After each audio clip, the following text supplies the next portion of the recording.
Beer. Joe Hockey compares the Medicare co-payment to a couple of middies.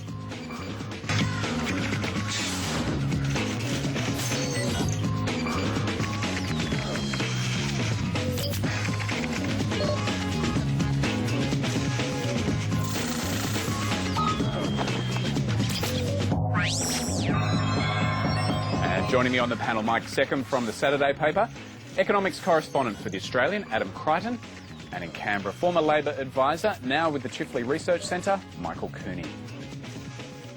And you can join us on Twitter using the hashtag #TheDrum. Well, some of the government's key budget measures look set to be blocked in the Senate. Labor, the Greens and Clive Palmer have all vowed to stop some of the key savings announced on budget night.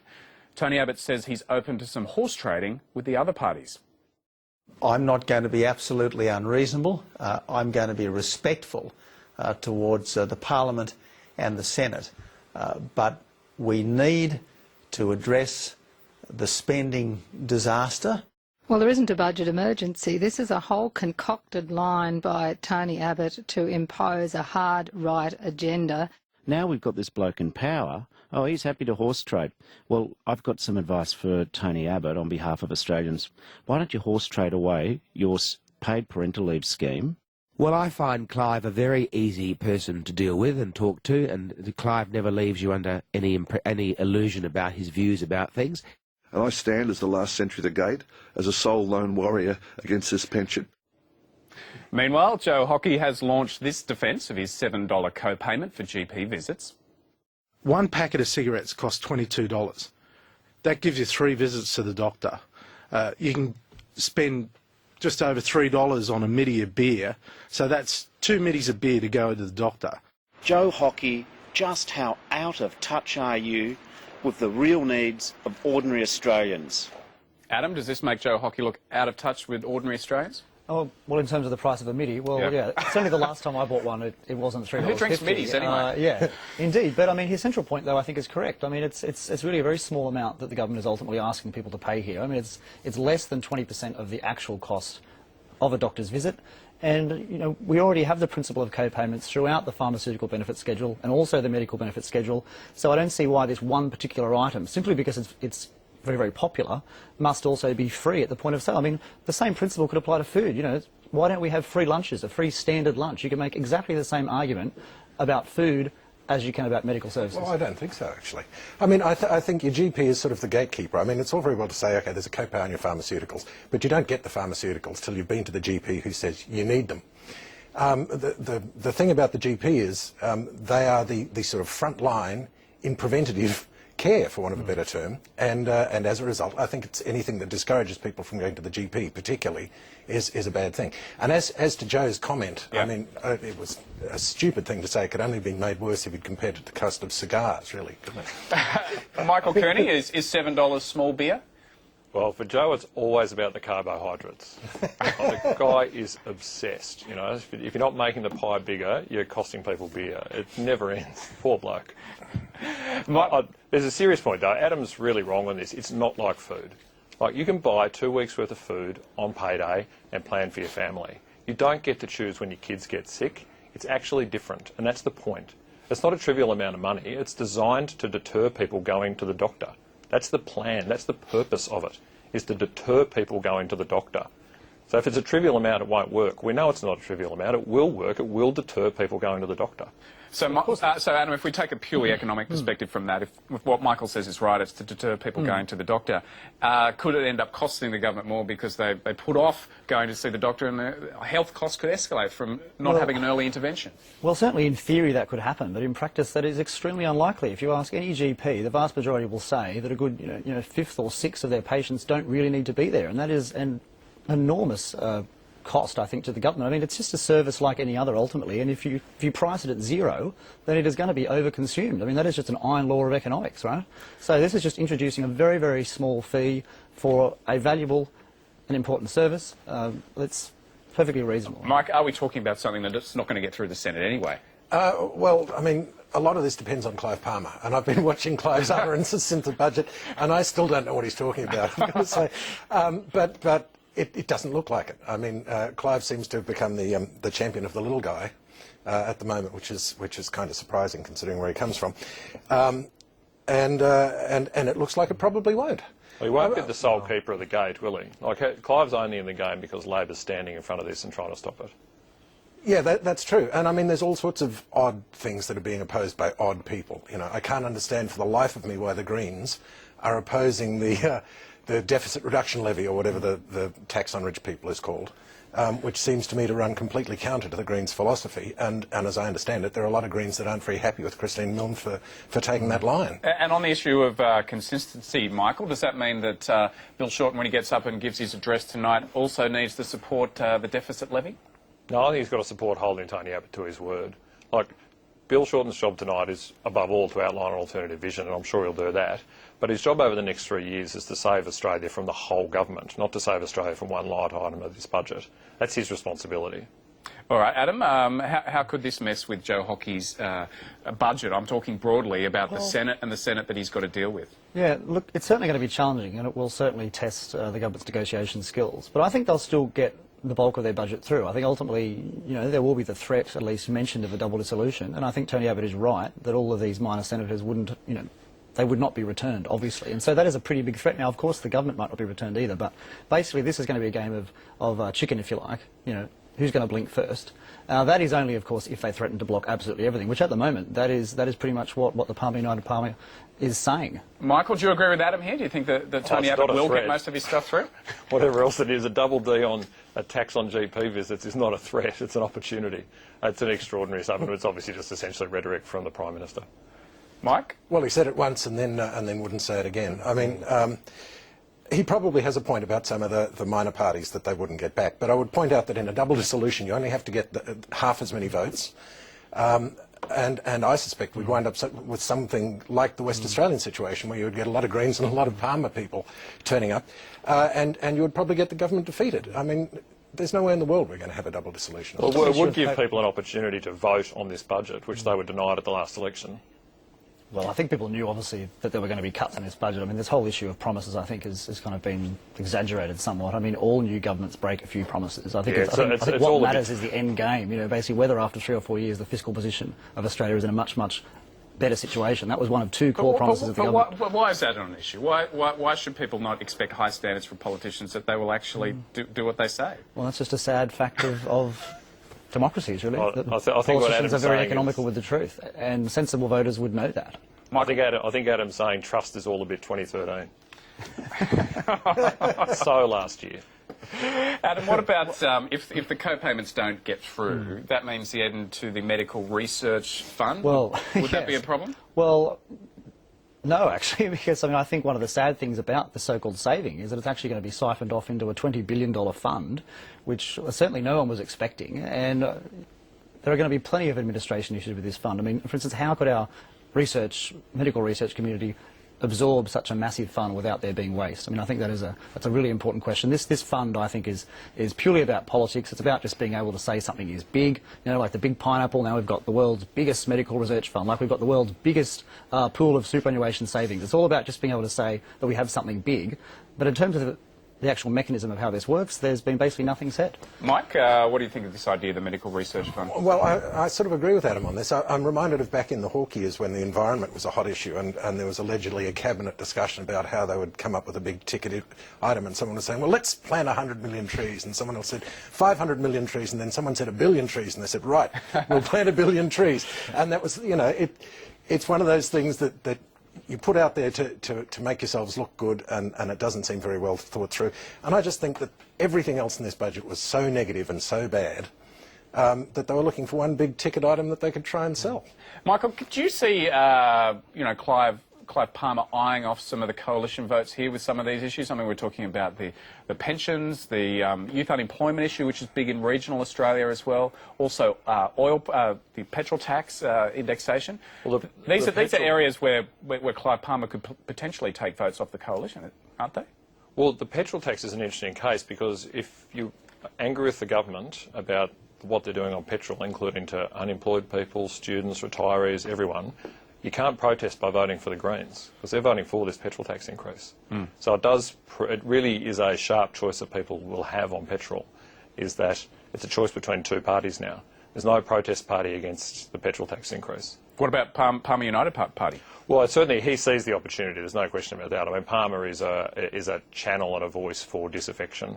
But in the end, Palmer isn't running for the Prime Ministership, and that's the difference. All right. Well, on the Drum website, you can read lawyer Greg Barnes' take on the federal budget. He says cutting welfare could lead to an increase in crime.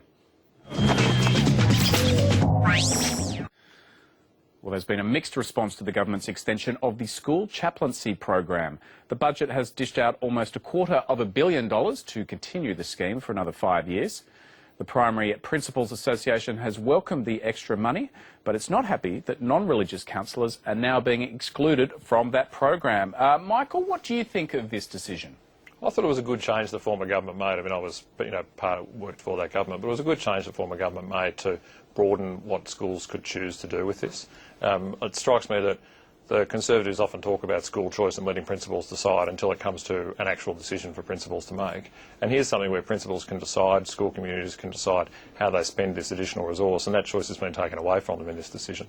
Mike, do you think they should have that choice, whether they have a secular counsellor rather than just a religious chaplain? Oh, absolutely. Absolutely. I mean, this just is a very sectarian-looking decision. And as I was saying to Adam before we came on, it's very interesting, the developments in the Liberal Party over the years. Back in Menzies' day, it was a Protestant club.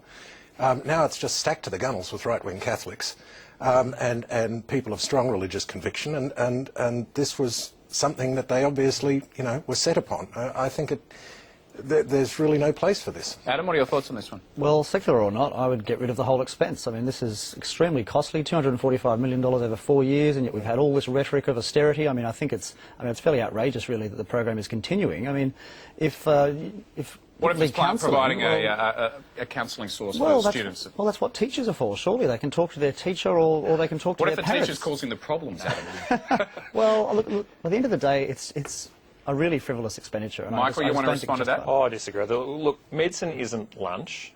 Teachers aren't youth counsellors. These things are different. Not everything is an interchangeable commodity. No, well, I never said that was the case. I just think, we have to prioritise how we're going to spend our government money and what fees and charges we have to implement, and we have to do that rationally and sensibly. This is a good specialisation. It's a good service to have in schools. The point is that schools should be able to choose more. You can say any number of things are good, but that doesn't mean that you fund them. Otherwise, we have 100% taxation, because everyone can always think of a new good thing to fund, and this is a classic case of that. And I guess, Mike, if the federal government's going to argue that they should be getting out of school funding, then maybe they should be getting out of the funding of school chaplains as well. Well, there does seem to be a sort of an element of doublethink there on their part, doesn't there? They're cutting everywhere else except where they have their own peculiar little religious convictions. Now, Michael, they're not getting out of funding Jesuit schools, mate. Michael, what about the issue, and I know that these chaplains are not meant to proselytise, but what about the issue that people are worried about that they should be, secular rather than religious? Oh, I think it's a fair question. I mean, it's a Howard government program which was introduced and then broadened by Labor. It was introduced by the Howard government, broadened by Labor, and there's always felt like some of the politics of this on the Conservative side was causing us to have this argument now. Like a little bit of it is look over there. And it's always felt a bit of a provocation, and there's a bit of a feeling of that in the budget decision here. It's got a bit of that feel about it. It ought to be about a service provision for vulnerable young people, and a really valuable one. Mike, we should now mention too that it's subject to a High Court challenge, so it could end up being a budget saving for the government. It could end up being knocked off entirely. Yeah. All right. Well, the Federal Disability Commissioner is warning that disabled people could become a low priority when his job finishes in July. The position looks after thousands of complaints aiming to solve transport, employment and systemic problems, but it appears to be another casualty of the federal budget. Hidden in the pages of the federal budget was a cut in the number of discrimination commissioners. Disability Commissioner Graham Innes believes his job will be the one to go. In the last few years of my term, I've been involved with improving access to transport, to buildings, to justice, to jobs, to benefits and to the electoral system. Graham Innes was due to retire as the Commissioner at the end of the financial year. The most complaints, both at the federal level and in most of the state commissions, are about disability discrimination. So it's completely perverse that the government would be considering abolishing this rather than one of the other positions, also at the same time as they're appointing new positions to the Commissioner, such as a Freedom Commissioner. The government says that no decision has been made on which commissioner will get the boot, but that all portfolios will remain and another commissioner will pick up the slack and take on a dual role. But with the flag changes to the disability support pension and the continuing rollout of the NDIS, advocates say this is the worst time to lose a dedicated commissioner. For both of those things to happen, we are going to have a concentrated focus on disability discrimination in Australia through a dedicated commissioner. Only a person with a disability is going to have the expertise to do that well. These are busy jobs. Were someone to have to take that on as well as their current role, and without a disability and without experience of the disability sector, that would be a huge challenge. I could lodge a disability discrimination complaint every day if I, had the time. The discrimination is rife in the community, and for there not to be a dedicated disability discrimination commissioner is really concerning. Stella Young is the editor of the ABC's Ramp Up portal for people with a disability, which also had its funding discontinued in the federal budget. They certainly send a really confusing message with their commitment to people with disabilities by axing the position and by not supporting Ramp Up, and of course by the changes to the DSP. The government says the money for Ramp Up was just seed funding, and it's up to the ABC to find a way to continue it. These are mean and petty reductions that aren't going to save real money over time. Adam, have the disabled got a raw deal from this budget? No, well, just on the topic of the Disability Commissioner, I'm sad that they didn't get rid of the whole thing, actually, the whole Human Rights Commission. I mean, $25 million a year for people to preach sanctimoniously. I mean, in terms of who in society is meant to advocate for the rights of the marginalised, well, what about our members of parliament? That's what they're paid for. People can go to them, and also there's the media as well to draw attention to wrongs. I mean, we don't need to pay someone like Graham Innes $400,000 a year. Is it that much? Well, $350. It is outrageous. It is an offence to ordinary people, who are paying tax out west, earning 45, 50 grand a year to subsidise a salary.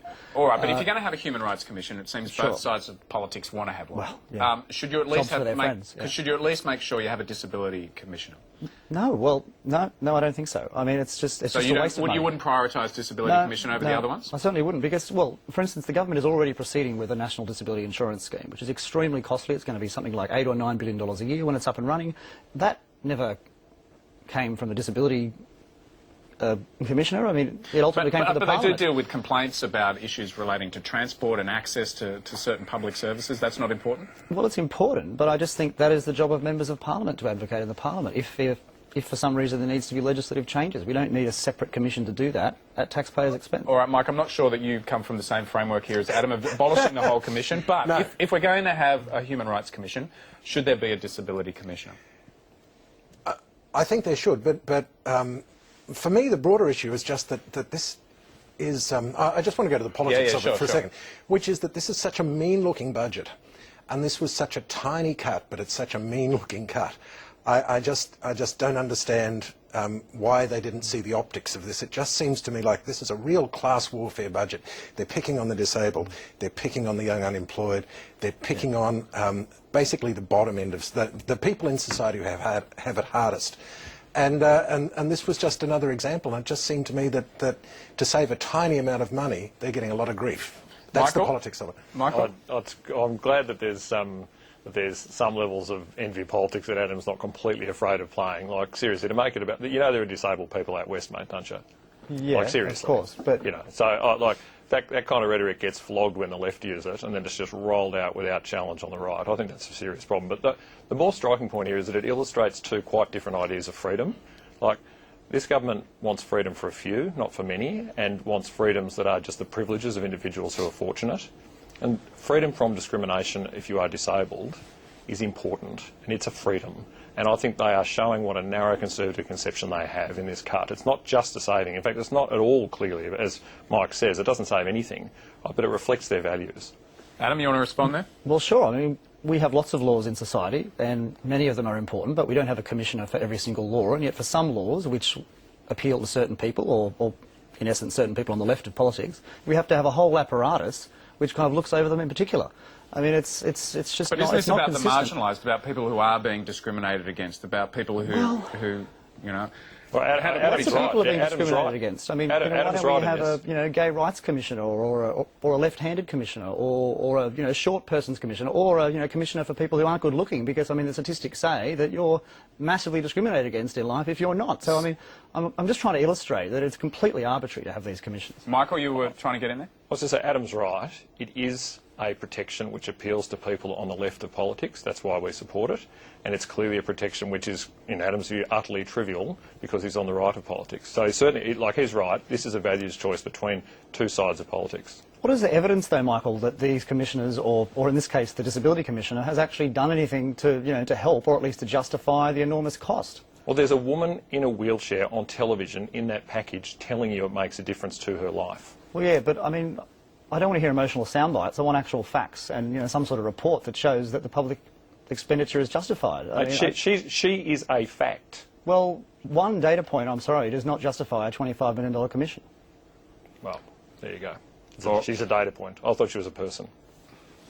All right, we're going to move on to our final story for tonight, and that is former Prime Minister Kevin Rudd has taken responsibility for his government's home insulation program. 4 young men died while working under the scheme. For the first time, cabinet confidentiality was broken after Mr Rudd demanded his witness statement to the Royal Commission be made public. He used his testimony to the Brisbane hearing to point out the failures of the public service, which he says withheld safety warnings, and he also placed some blame on his Parliamentary Secretary Mark Arbib, who he says was instructed to stay abreast of the detail where things could go wrong. But Mr Rudd said ultimately that the buck stopped with him. As Prime Minister, you accept responsibility for the good and for the bad, for anything that a government does during the period over which I am its Prime Minister. And for those reasons, as I've said repeatedly before, I have accepted ultimate responsibility for what was not just bad, but in this case, a deep tragedy. Mike, what did you think about what the former Prime Minister had to say today in the Royal Commission? Look, I think he put it quite well, but he wasn't accepting all responsibility, was he? He was shoveling a whole lot of it onto Mark Arbib. That's the first thing. My second observation is just about this whole commission, quite frankly. We've had something like 6 or 8 inquiries now into the Pink Bats thing. All the lessons that are going to be learnt about the administration of that particular program have been learnt. And now we're spending, what is it, $100 million? Yeah. Adam, you're the numbers man. I think Mike's right on this, actually. I tend to agree with him. I mean, all these commissions, we have so many commissions I think going I'm on in at the agreement moment. with you on this one. I think the one into the unions is probably useful. Certainly ICAC's useful. I think this one is pretty much a political exercise. And it's causing some embarrassment, but it's not teaching us anything. Michael, Kevin Rudd says 8 of the public service reports that he got at the time found no problems with the program. Does the public service have to wear some of the blame here? Oh, when something sad and bad like this happens, there's enough blame to go around. Like, everyone owns a share of the responsibility. I didn't see Kevin Rudd shifting blame today. I thought he spoke well and said where he stands in it. And you can be a hero by pretending that you're solely responsible, but if this has got anything to do with learning any lessons, then clearly you have to work out where actual executive responsibility sits. I don't think that's unreasonable of Kevin, but it is $100 million worth of paid political advertising for the Liberal Party. I mean, it is as simple as that. And it's probably good value for money when you think about how they've spent public money on advertising in the past. It's less than they've spent, on some projects, but it is a shocking use of public money. Adam, a lot of the failures of the scheme comes from the haste in which it was rolled out, and that there was not much checking going on. If someone had even checked what had gone on in New Zealand, where 3 men died in a similar scheme, you would have thought some alarm bells would have been sounded there. Yeah, certainly. I think that's one of the broader lessons that comes out of this is that firstly the idea emerged from the bureaucracy and not from the Labor government. That's certainly news, indeed, it's actually news that doesn't suit the coalition, if you like, because they would have hoped that it was just a harebrained idea of the Labor government, when in fact it was a harebrained idea, if you like, of the Treasury. And secondly, yes, it does seem that they didn't do sufficient research. But again, this was all kind of early 2009 when it was very scary and they were trying to cobble together so-called stimulus packages. But the broader lesson again is that bureaucrats are very bad at designing programs for the real world, because ultimately many of them haven't worked in the real world, and indeed on top of that they're in Canberra, which makes it even worse, And it was always going to be the case that when you dangle a huge amount of money that is available with fairly loose criteria, then of course people are going to rush to it. And that's what happened. Michael, is that right? The bureaucracies aren't designed to roll out these kind of programs, especially when they're meant to be rolled out in haste? Yeah, the people here in Canberra are made of polystyrene foam. It's not actually the real world. Well, it's not. I mean, I'm going to go home and tuck the kids into bed tonight. They're actually beanie babies. They're not real. Look, tell you what, it tells you one thing: not all red tape is bad. Yeah, what do you think of that argument, Mike? I think that's a very good point, actually. And you know, I haven't paid enough attention to know who. I mean, obviously, Rudd takes responsibility. The government should take some responsibility. The federal bureaucracy, but isn't the occupational health and safety checks here supposed to be a state responsibility? Correct me if I'm wrong. And also employers involved in telling young men what to do. And the employers involved. I mean, these were private sector people. This was screwed up at a number of levels, and it's tragic. But I really do think we learnt the lessons from it. Quite several inquiries. Well, what you hope is that the private ago. sector. You hope the private sector is learning a lesson here too. Like, this is not only a public sector story. It's a serious failure of industrial safety. It's nice the coalition's finally found an industrial death they want to cross the road to prevent. But there's a story here in the private sector about regulation and about skills and about supervision and about ethics. Adam, you want to respond to that, the argument that Michael's pushing that sometimes red tape's a good idea, a good thing because it protects people when it comes to occupational health and safety? Well, look, I mean, in this particular case, I think the people that died were very young and you know, they were dragged into the scheme by the rational incentive to make profit, and that ultimately came from a government program. I don't think there's a private sector story in this at all. I mean, there's a story of human nature. That's the story. The story being that if you make up a stupid program, then lots of other people, you know, stupid or otherwise, are going to rush into it to benefit themselves, and so there was a tragedy in this case. I mean, I don't think it's a private sector story. Quick response, Michael. Well, it was designed in Treasury by people relying precisely on too narrow a logic of the kind you just outlined. Well, anyway, I won't respond. Okay, well, that is all we have time for tonight. Thanks very much to our panellists tonight. Mike Seckham from the Saturday paper, Adam Crichton from the Australian, and Michael Cooney from the Chifley Research Centre. Tomorrow we'll have an Australian TV exclusive with